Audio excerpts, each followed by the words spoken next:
ස්තුතියි ගරු නියෝජ්‍ය ඇමතුමා ඔබතුමා ලබා දුන්න පිළිතුරට මම හිතන්නේ ඔබතුමාලාට අපෙන් සහතික අවශ්‍ය නැහැ. හැබැයි ඔබතුමාට සහතිකයක් මම දෙන්න කැමතියි. මම හිතන්නේ මේ ආණ්ඩුවේ ඉන්න නියෝජ්‍ය ඇමතිවරුන්ගෙන් ඕනම වෙලාවක සම්බන්ධ කරගන්න පුළුවන් නියෝජ්‍ය ඇමතිවරයෙක් ඔබතුමා. ඒක නිසා එකම කියලා කියනවා අපේ ගරු දිලිත් ජයවීර මන්ත්‍රීතුමා. ඒක නිසා බොහොම ස්තුතියි ඔබතුමාගේ පිළිතුරට. ගරු නියෝජ්‍ය අමාත්‍යතුමනි මේ ප්‍රශ්නේ පළවෙනි අතුරු ප්‍රශ්නේ තමයි මේ කම්බයින් සර්විස් එක පවත්වාගෙන යාම පිළිබඳව මම පාර්ලිමේන්තු මන්ත්‍රීවරයෙක් වශයෙන් පහුගිය පාර්ලිමේන්තුවේ උත්සාහ කරා. මේකේ තියෙන ප්‍රධානම ගැටලුව තමයි පළාත් ඔබතුමාගේ පිළිතුරේදීම ඔබතුමා කිව්වා පළාත් හරහා ඒ කියන්නේ නැෂනල් ට්‍රාන්ස්පෝර්ට් කමිෂන් එක මම හිතන්නේ පළාත් ට්‍රාන්ස්පෝර්ට් කමිෂන් එක ඒකේ උතුරු මැද පළාතෙන්ුත් ඉෂුව කරනවා පර්මිට්. නැගෙනහිර පළාතෙන්ුත් ඉෂුව කරනවා පර්මිට්. එතකොට නැගෙනහිර පළාතට බෑ උතුරු මැද පළාතෙන් ඉෂු කරන පර්මිට් එකයි මේකයි ඒකාබද්ධ කරන්න. මෙතන එතන ගැටලුවක් වෙනවා. ඔබතුමාට මතක ඇති 2023 උතුරු මැද පළාතෙන් ඉෂු කරපු පර්මිට් එකක් හරහා ඇවිල්ලා බස් එකක් පෙරලිලා මඩකලපුව බෝඩර් එකේ ජීවිත විශාල ප්‍රමාණයක් අහිමි වුණා. දැන් මේකේ ගැටලුව තියෙන්නේ අපි දිස්ත්‍රික් සංවර්ධන කමිටුවලත් මේක ගැන සාකච්ඡා කරනවා. ප්‍රාදේශීය සංවර්ධන කමිටුවත් සාකච්ඡා කරනවා. මේ ඒකාබද්ධ සේවය නැති වුණාම මේ රේස් දුවන එක ලොකු ගැටලුවක් වෙනවා. මොකද CTB එක ඉක්මනට යන්න හදනවා. නැගෙනහිර පළාතේ පර්මිට් එකක් යන්න හදනවා. උතුරු මැද පළාතේ පර්මිට් එකක් යන්න හදනවා. එතකොට ඒක නිසා මේ ඒකාබද්ධ සේවය නැතිවීම තුලින් විශාල ගැටලුවක් තියෙනවා. මොකද සමහර වෙලාවට බස් නැහැ. එන බස් තුනම එකට එනවා. ඒකේ නග ගන්න සෙනගර පොලිමට රේස් යනවා. ඉතින් ඒක නිසා ඔබතුමාගේ අවධානය යොමු කරන්න පුළුවන් නම් පළාත් ඒකාබද්ධ කරගෙන CTB එකත් ඒකාබද්ධ කරගෙන මේ කම්බයින් සර්විස් එක හදන්න. නැත්නම් මේක විසඳන්න බෑ. ඒ වගේම තමයි ඔබතුමා සිසුසැරිය ගැන සඳහන් කරා. දැනට සිසුසැරියේ බස් 8ක් යනවා කියලා ඔබතුමා සඳහන් කරා. සිසුසැරිය හරහා අපි වාලච්චේන ඩිපෝවෙන් දැන් ගරු නියෝජ්‍ය අමාත්‍යතුමනි මඩකලපුවේ ප්‍රධාන ඩිපෝ 3ක් තමයි මම දකින විදිහට අපි ඩෙවලොප් කරන්න ඕනේ. වාලච්චේන, කලවාංචිකුඩි සහ මඩකලපුව. මොකද ඒක තියෙන්නේ කොන් තුනේ. කියන්නේ වාලච්චේන සදර්න් නෝර්දර්න් කෝනර් එකේ සදර්න් කෝනර් එකේ කලවාංචිකුඩි මැද මඩකලපේ. සමහර දේශපාලඥයෝ තමන්ගේ ගමේ තියෙන ඩිපෝ ඩෙවලොප් කරන්න ඕනේ කියලා උත්සාහ කරනවා. හැබැයි ඊට වඩා මේ තුන ඩෙවලොප් කරන්න හොඳයි. හැබැයි ඒක ඩෙවලොප් කිරීමේ තියෙන අපහසුතාවය සහ සිසුසැරියේ තියෙන අපහසුතාවය තමයි රටේ දැනට ඔබතුමාට ඊයේ පෞද්ගලිකවත් මම කතා කරා මේ පිළිබඳව දැනට පවතින තෙල් මිලත් එක්ක මේ CTB ඩිපෝ වලට ප්‍රොෆිටබල් වලට දුවන්න අමාරුයි. ඊට අමතරව දිගු ලොං ඩිස්ටන්ස් සේවා වලට තියලා තියෙන බස් ඔක්කොම ගොඩක් පරණයි. එතකොට අපිට මම දැක්කා අද උදෑසන අලුතෙන් ළඟම බස් 600ක් ඇවිල්ලා තියෙනවා කියලා. මගේ පළවෙනි ප්‍රශ්නේ තමයි ගරු අමාත්‍යතුමනි මඩකලපුව දිස්ත්‍රික්කයේ මම මේ සඳහන් කරපු ඩිපෝ තුනට ලොං ඩිස්ටන්ස් දුවන්න පුළුවන් බස් අපිට ලබා දුන්නොත් තමයි ඒ සේවාවක් වශයෙන් ලබා දෙන පොඩි දුරවල්. ඒ කියන්නේ කට්ටමුරි වූ වාකරේ වගේ ප්‍රදේශවල තියෙන අති දුෂ්කර ප්‍රදේශවලට ධාවනය වෙන්න ඕන බස් වලට ධාවනය කරන්න ප්‍රොෆිට් එක හොයාගන්න පුළුවන් ලොං ඩිස්ටන්ස් දුවන එකෙන්.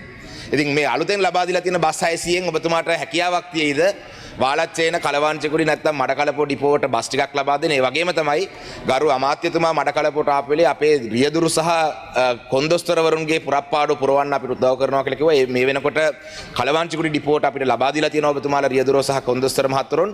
වාලච්චේන සහ මඩකලපුවට ඒක ලැබිලා නැහැ. මේ කාරණා දෙක පිළිබඳව ඔබතුමාට පැහැදිලි කිරීමක් කරන්න පුළුවන්ද කියලා ඉල්ලා සිටිනවා. Honorable Deputy Minister, you have so many questions bunched into one. නිවැරදි කිරීමක් එක්ක යන්නම්. බස් රථ 600ක් ඇවිල්ලා තියෙනව නෙවෙයි. ඒකේ ප්‍රසම්පාදන කටයුත්තක් ආරම්භ කරලා තියෙනවා. මගේ තියෙන අවබෝධය හැටියට ටෙන්ඩර් ඩොකියුමන්ට් එක ෆයිනලයිස් කරලා තියෙනවා.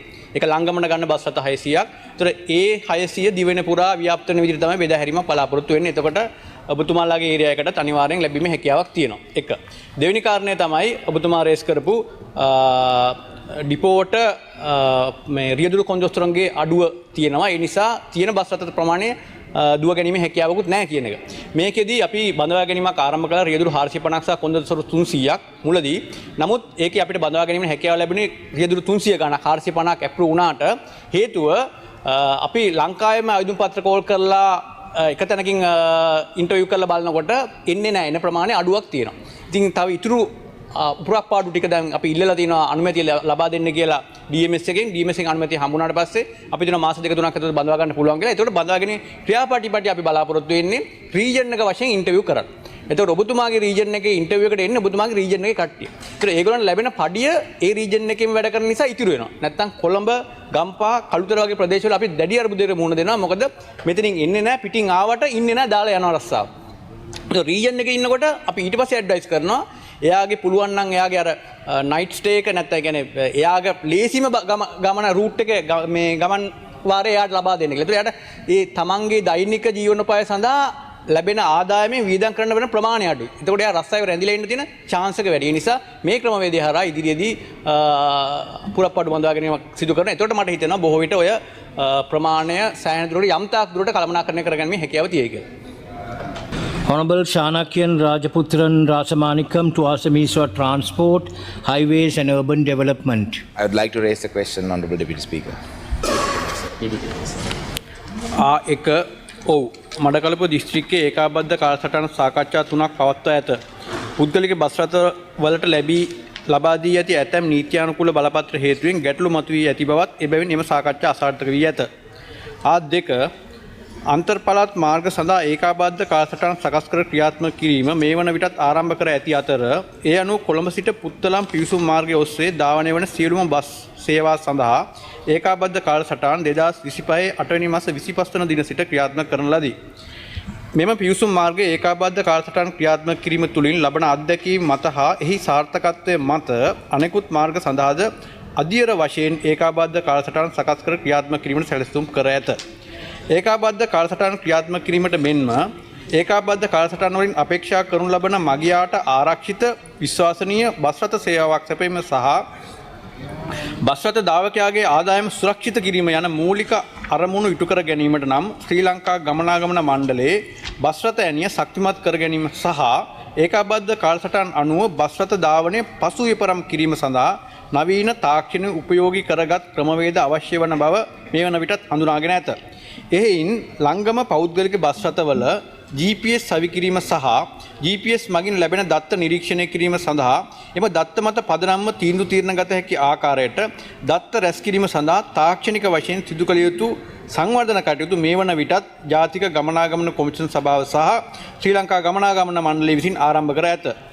ඒ අනුව කොළඹ සිට දඹුල්ල පිවිසුම් මාර්ගය ඔස්සේ මඩකලපුව දිස්ත්‍රික්කය දක්වා මාර්ග අංක 48 ධාවනය වන අන්තර් පළාත් බස් රථ සේවා එනම් කොක්කඩවේලි වාලච්චේනේ මඩකලපුව කල්මුනේ වැනි ගමනාන්ත දක්වා ධාවනය වන සියලුම බස් සේවා සඳහා ඒකාබද්ධ කාලසටහන සකස් කිරීමටද මෙම මූලික සැලැස්මේ ඇතුළත්ව ඇත.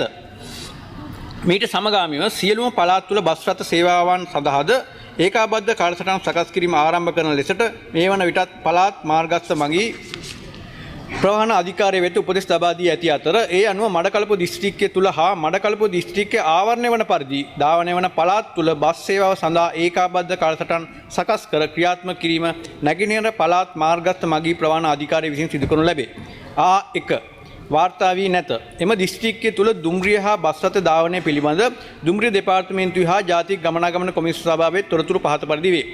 දුම්රිය දෙපාර්තමේන්තුව මේ වන විට කොළඹ කොටුව සිට මහව සන්දියේ සිට මඩකලපුව දක්වාත් මඩකලපුව සිට මහව සන්දිය සහ කොළඹ කොටුව දක්වාත් ඇමුණුම එක පරිදි දුම්රිය ධාවනය වේ. කොළඹ කොටුව ඉඳ මඩකලපුව දක්වා ගත්තොත් පෙරවරු 6ට උදයදේවි ශීඝ්‍රගාමී දුම්රිය, පස්වරු 3:15ට පුලතිස් නගරාන්තර ශීඝ්‍රගාමී දුම්රිය, පස්වරු 7ට මිනගයා නගරාන්තර ශීඝ්‍රගාමී දුම්රිය. මඩකලපුව සිට කොළඹ කොටුව දක්වා ගත්තොත් පෙරවරු 1:30ට පුලතිස් නගරාන්තර ශීඝ්‍රගාමී දුම්රිය, පස්වරු 6:10ට උදයදේවි ශීඝ්‍රගාමී දුම්රිය, පස්වරු 8ට මිනගයා නගරාන්තර ශීඝ්‍රගාමී දුම්රිය. මහව සන්දියේ සිට මඩකලපුව දක්වා ගත්තොත් පෙරවරු 6ට මන්දගාමී මිශ්‍ර දුම්රියක්, මඩකලපුව සිට මහව සන්දියට ආයෙත් පෙරවරු 10:40ට යනවා මන්දගාමී මිශ්‍ර දුම්රියක්. මඩකලපුව දිස්ත්‍රික්කයට අදාළව දුම්රිය ධාවනයේ වෙනසක් සිදු වන නැති අතර දුම්රිය ධාවනය පෙර පරිදිම සිදුවේ. ඊළඟට ජාතික ගමනාගමන කොමිෂන් සභාවේ මඩකලපුව දිස්ත්‍රික්කයෙන් ගමන් ආරම්භ කරන අන්තර් පළාත් බස් රථ සේවා 10ක් සඳහා ජාතික ගමනාගමන කොමිෂන් සභාව විසින් මගී සේවා අවසර පත්‍ර යටතේ බස් රථ 31ක් මේ වන විටත් ධාවනය කරනු ලැබේ. මේකේ මඩකලපුව ඉඳලා කොළඹ දක්වා සාමාන්‍ය බස් රථ 4යි, අඩ සුඛෝපභෝගී 8යි, සුඛෝපභෝගී 4යි, අධි සුඛෝපභෝගී 2යි. මඩකලපුව ඉඳලා ගම්පල දක්වා සාමාන්‍ය 1යි, මඩකලපුව ඉඳලා මහනුවර දක්වා සාමාන්‍ය 1යි, මඩකලපුව ඉඳලා ගාල්ල දක්වා සාමාන්‍ය 2යි, කාත්තන්කුඩ ඉඳලා කොළඹ දක්වා අඩ සුඛෝපභෝගී 2යි, ඔඩ්ඩුමාඩවී ඉඳලා කොළඹ දක්වා අර්ධ සුඛෝපභෝගී 1යි, කාත්තන්කුඩ ඉඳලා කදුරුවිල දක්වා සාමාන්‍ය 2යි, කොළඹ ඉඳලා කොක්කඩිචෝලේ දක්වා සුඛෝපභෝගී 1යි, මඩකලපුව ඉඳලා පුත්තලම දක්වා සාමාන්‍ය 1යි, මඩකලපුව ඉඳලා වවුනියාව දක්වා සාමාන්‍ය 2ක්, මුළු බස් රථ සංඛ්‍යාව එතකොට එනවා 31ක් විදියට. ඊළඟට මීට අමතරව නැගෙනහිර පළාත් මාර්ගස්ථ මගී ප්‍රවාහන අධිකාරිය විසින් මඩකලපුව දිස්ත්‍රික්කය තුළ ධාවනය සඳහා මගී සේවා අවසර පත්‍ර 136ක් නිකුත් කරලා තියෙනවා. ඒක ටිකක් දිග නිසා ඇමනුමේ සඳහන් වෙනවා. ඇමනු 3 තවද මඩකලපු දිස්ත්‍රික්කය තුළ සිසුසැරිය පෞද්ගලික බස් රථ සේවා 8ක් සහ ශ්‍රී ලංගම බස් රථ සිසුසැරිය බස් සේවා මඩකලපුව එරාවුර් කලවංකුඩි හා වාලච්චින ඩිපෝ මගින් 30ක් සඳහා මේ වන විට ගිවිසුම් ගත වී සහනාධාර ලබමින් ක්‍රියාත්මක වෙනවා. ඇමනුම 4 සඳහන් වෙනවා. දෙක දුම්රිය දෙපාර්තමේන්තුව අදාළ නොවේ දිට්ඨ සුලිකුණාටුව නිසා උක්ත දුම්රිය මාර්ග සියල්ල යන හිටි අතර මාර්ගය යථාවත් කරමින් ක්‍රමානුකූලව දුම්රිය ධාවනය ආරම්භ කිරීම සිදු කර ඇත. ජාතික ගමනාගමන කොමිෂන් සභාව ගතොත් NTC එක ඊට සඳහන් මාර්ගවලට අමතරව තවදුරටත් අන්තර් පළාත් තුළ මාර්ගවල බස් රථ යෙදීමට මගී අවස්ථාවක් පවතී නම් අදාළ සමීක්ෂණ කටයුතු සිදු කර නව මාර්ග හඳුනාගෙන නියමිත ක්‍රමවේදයේ යටතේ මගී සේවා අවසර පත්‍ර නිකුත් කරන ලෙස ජාතික ගමනාගමන කොමිෂන් සභාව සහ පළාත් ප්‍රවාහන අධිකාරියට උපදෙස් ලබා දී ඇත. අදාළ නොවේ. Thank you, Honorable Deputy Speaker.